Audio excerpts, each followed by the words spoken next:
5ನೇ ಕ್ಲಾಸ್ ವಿದ್ಯಾರ್ಥಿನಿಯರು ಬಹಳ ಒಳ್ಳೆ ಅವರು ಚೆಂದಾಗಿ ಇವತ್ತು ನಮಗೆ ಸ್ವಾತಂತ್ರ್ಯ ಬಂದಿರೋ ಒಂದು ಖುಷಿಯಿಂದ ಅವರ ಡ್ರೆಸ್ ಕೋಡ್ ಆಗಲಿ, ಅವರ ರೆಡಿಯಾಗಿ ಬಂದಿರೋದಾಗಲಿ ಬಹಳ ಒಳ್ಳೆ. ಈಗ ಊರಿನ ಎಲ್ಲ ಜನಗಳು ನಮ್ಮ ಶಾಲೆಗೆ ಆಗಮಿಸುತ್ತಿದ್ದಾರೆ. ಅವರಿಗೆ ಒಂದ್ಸಲ ಜೋರಾಗಿ ಚಪ್ಪಾಳೆ ತಟ್ಟೆ. ಸ್ವಾತಂತ್ರ್ಯ ದಿನಾಚರಣೆಗೆ ನಮ್ಮ ಶಾಲೆಗೆ ಆಗಮಿಸುತ್ತಿರತಕ್ಕಂಥ ಎಲ್ಲ ಊರಿನ ಜನರಿಗೂ ವೇದಿಕೆ ಮುಂದೆ ಇರುವ ನಮ್ಮ ಪ್ರೀತಿಯ ವಿದ್ಯಾರ್ಥಿಗಳಿಗೆ ನನ್ನ ಕಡೆಯಿಂದ ಭಾರತ ಸ್ವಾತಂತ್ರ್ಯ ದಿನಾಚರಣೆಯ ಶುಭಾಶಯಗಳು. ಆಗಸ್ಟ್ 15, 2024 ಇಂದು ನಮ್ಮ ಭಾರತ ದೇಶದ ಸ್ವಾತಂತ್ರ್ಯ ದಿನಾಚರಣೆಯನ್ನು ನಾವೆಲ್ಲರ ವಿಜೃಂಭಣೆಯಿಂದ ಆಚರಣೆಯನ್ನು ಮಾಡುತ್ತಿದ್ದೇವೆ. 1947ರಲ್ಲಿ ನಮ್ಮ ಭಾರತ ದೇಶವು ಬ್ರಿಟಿಷರ ಸಾಮ್ರಾಜ್ಯದ ಬಂಧನದಿಂದ ಮುಕ್ತಿಯಾಯಿತು. ಅದನ್ನು ನೆನೆಸಿದಾಗ ನಮ್ಮೆಲ್ಲರ ಹೃದಯವು ತ್ಯಾಗದ ಸ್ಮರಣೆಯಿಂದ ಭಾವವಾಗುತ್ತದೆ.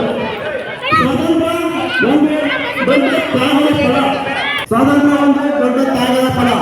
ಮಹಾತ್ಮ ಗಾಂಧೀಜಿ, ಸರ್ವಪಲ್ಲಿ ರಾಧಾಕೃಷ್ಣ, ಪಂಡಿತ್ ನೆಹರು, ಸುಭಾಷ್ ಚಂದ್ರ ಬೋಸ್, ಬಾಬಾ ಸಾಹೇಬ್ ಅಂಬೇಡ್ಕರ್ ಮುಂತಾದ ಲಕ್ಷಾಂತರ ಸ್ವಾತಂತ್ರ್ಯ ಹೋರಾಟಗಾರರು ತಮ್ಮ ಜೀವನವನ್ನು ಪ್ರಾಣವನ್ನು ಎಂದಿಗೂ ನಾವು ಮರೆಯುವುದಿಲ್ಲ. ಸ್ವಾತಂತ್ರ್ಯ ಅಂದರೆ ಕೇವಲ ರಾಜಕೀಯ ಮುಕ್ತಿ ಮಾತ್ರವಲ್ಲ, ಅದು ಆರ್ಥಿಕ, ಸಾಮಾಜಿಕ ಮತ್ತು ಸಾಂಸ್ಕೃತಿಕ ಮುಕ್ತಿಯ ಪ್ರತೀಕವಾಗಿದೆ. 2024ರಲ್ಲಿ ನಾವು ಹಲವಾರು ಸವಾಲುಗಳನ್ನು ಎದುರಿಸುತ್ತೇವೆ. ಪರಿಸರ ಸಂರಕ್ಷಣೆ, ಜಲ ಸಂರಕ್ಷಣೆ, ದಾರಿ ಸುರಕ್ಷತೆ, ಲಿಂಗ ಸಮಾನತೆ ಮತ್ತು ಆಧುನಿಕ ತಂತ್ರ ಉಪಯೋಗ ನಮ್ಮ ಮುಂದಿನ ಅಗತ್ಯವಾಗಿದೆ. ನಾವು ತ್ವರಿತವಾಗಿ ಬೆಳೆಯುತ್ತಿರುವ ನಮ್ಮ ಭಾರತ ಭವಿಷ್ಯವನ್ನು ರೂಪಿಸಿಕೊಳ್ಳುತ್ತಿದ್ದೇವೆ. ಭಾರತ ಅಭಿವೃದ್ಧಿ ನಮ್ಮೆಲ್ಲರ ಸಹಕಾರ ಅಗತ್ಯವಾಗಿದೆ. ಮುಖ್ಯವಾಗಿ ಗ್ರಾಮೀಣ ಪ್ರದೇಶದ ಅಭಿವೃದ್ಧಿ, ನೌಕರಿ ನಿರ್ಮಾಣ ಮತ್ತು ಶಿಕ್ಷಣದ ಸಾರ್ವಜನಿಕರಣ ಹಾಗೂ ಆರೋಗ್ಯ ಸೇವಾ ಸುಧಾರಣೆ ನಮ್ಮೆಲ್ಲರ ದಿಶೆಯನ್ನು ನಿರ್ಧರಿಸುತ್ತದೆ. ಇನ್ನು 78ನೇ ಸ್ವಾತಂತ್ರ್ಯ ದಿನದಂದು ನಾವು ನಮ್ಮ ಬುದ್ಧಿವಂತಿಕೆ, ಶ್ರಮೆ ಮತ್ತು ನಂಬಿಕೆಯನ್ನು ದೇಶಕ್ಕಾಗಿ ಅರ್ಪಿಸೋಣ. ಭಾರತೀಯರಾಗಿ ನಾವೆಲ್ಲರೂ ನಮ್ಮ ಭಾರತ ದೇಶದ ಶ್ರೇಷ್ಠತೆಯನ್ನು ತಲುಪಿಸಲು ನಿರಂತರವಾಗಿ ಪ್ರಯತ್ನ ಮಾಡೋಣ. ಮತ್ತು ನಾನು ಒಂದು ಸಣ್ಣ ವಿಶ್ಲೇಷಣೆಯನ್ನು ಸಹ ಹೇಳುತ್ತೇನೆ. ನಾವು ಕನ್ನಡ ಮಾಧ್ಯಮದಲ್ಲಿ ಇಲ್ಲಿ ಅರಿವಾಳ ಗ್ರಾಮ, ಇಲ್ಲಿ ಆಂಧ್ರದಲ್ಲಿ ಓದ್ತಾ ಇದ್ದೀವಿ. ಮತ್ತು ಕರ್ನಾಟಕ ಅಂದರೆ ನಾವು ಆಂಧ್ರ ಭಾಗವಾಗಿದ್ದೇವೆ, ಕನ್ನಡ ಮಾಧ್ಯಮವನ್ನು ಮಾಡ್ತಿದ್ದೇವೆ. ಆದರೆ ಕರ್ನಾಟಕದಲ್ಲಿ ಓದುವ ಕನ್ನಡ ಮಾಧ್ಯಮದವರಿಗೆ ಒಳ್ಳೆಯ ಸೌಲಭ್ಯಗಳು ಸಿಗುತ್ತವೆ. ಆದರೆ ನಾವು ಕನ್ನಡ ಮಾಧ್ಯಮವನ್ನು ಓದ್ತೀವಿ, ಅದೇ ರೀತಿಯಾಗಿ ಕರ್ನಾಟಕಕ್ಕೆ ನಮಗೆ ಅದೇ ರೀತಿಯಾಗಿ ಸೌಲಭ್ಯ ಸಿಗೋದಿಲ್ಲ. ಸಪೋಸ್ ನಾವಿಲ್ಲಿ ಕರ್ನೂಲು ಜಿಲ್ಲೆಯಲ್ಲಿ ಅರಿವಾಳ ಆದೂನ ಆಗಲಿ, ಮಂತ್ರಾಲಯ, ಅದೇ ವಿಧವಾಗಿ ಆಲೂರು, ಈ ನಿಯೋಜಕವರ್ಗಗಳಲ್ಲಿ ಬಹಳಷ್ಟು ಕನ್ನಡ ಮಾಧ್ಯಮ ಶಾಲೆಗಳಿವೆ. ಅದರಲ್ಲಿ ಸಾವಿರಾರು ಮಕ್ಕಳು, ವಿದ್ಯಾರ್ಥಿಗಳು ಕನ್ನಡ ಮಾಧ್ಯಮದಲ್ಲಿ ಓದುತ್ತಿದ್ದಾರೆ. ಅವರು 1ನೇ ತರಗತಿಯಿಂದ 10ನೇ ತರಗತಿಯವರೆಗೆ ಓದುತ್ತಾರೆ. ನಂತರ ಅಲ್ಲಿ ಕನ್ನಡ ನಾವು ಆಂಧ್ರ ಆಗಿ ನಮಗೆ ಬರತಂತ ಸೌಲಭ್ಯಗಳು ಬರುವುದಿಲ್ಲ. ತಮಿಳುನಾಡು, ಕರ್ನಾಟಕ, ಹೈದರಾಬಾದ್, ಕಲ್ಯಾಣ ಕರ್ನಾಟಕ ಅವರಿಗೆ ನಮಗೆ ಸೌಲಭ್ಯ ಕೊಡ್ತಾರೆ.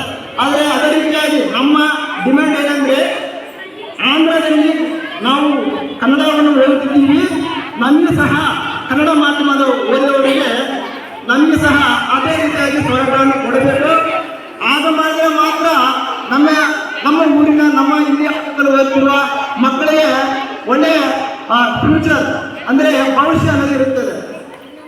ಇಲ್ಲಾಂದ್ರೆ ನಮಗೆ ಭವಿಷ್ಯ ಇರುವುದಿಲ್ಲ.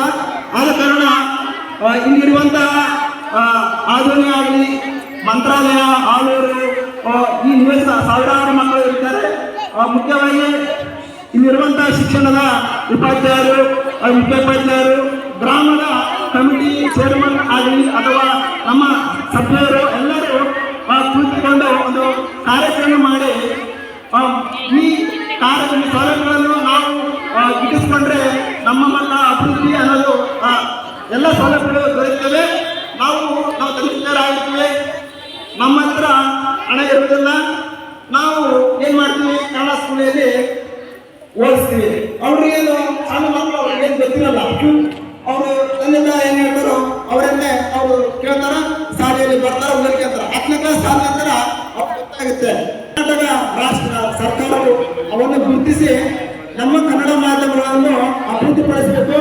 ಇಲ್ಲಿ ಓದತಕ್ಕಂತಿರುವ ವಿದ್ಯಾರ್ಥಿ ಕನ್ನಡ ಮಾಧ್ಯಮದವರಿಗೆ ಅವರು ಯಾವ ರೀತಿಯಾಗಿ ಸೌಲಭ್ಯ ಸಿಗ್ತಾವೆ ಕರ್ನಾಟಕದವರಿಗೆ ಅದೇ ರೀತಿಯಾಗಿ ಸೌಲಭ್ಯ ಸಿಗಬೇಕು ಅಂತ ನಮ್ಮೆಲ್ಲರ ಇಲ್ಲಿ ಇರುವಂತಹ ಆಂಧ್ರದ ಕನ್ನಡ ಮಾಧ್ಯಮಗಳ ಆಶೆ ಮತ್ತು ಅವರ ಅಭಿವೃದ್ಧಿಗೆ ನಾವು ಎಲ್ಲರೂ ಕಾರ್ಯಾಚರಣೆ ಮಾಡಬೇಕಂತ ಕೇಳ್ತಾರೆ. ನಮ್ಮ ಆಧುನಿ ನಿಯೋಜಕವರ್ಗದ MLA ಅವರು ಶ್ರೀ ಪಾರ್ಥಸಾರಥಿ ಅವರು ಬರ್ತಾ ಇದ್ದಾರೆ. ಎಲ್ಲರೂ ನಾವು ಹೈಸ್ಕೂಲ್ ಹತ್ರ ಹೋಗ್ಬೇಕು.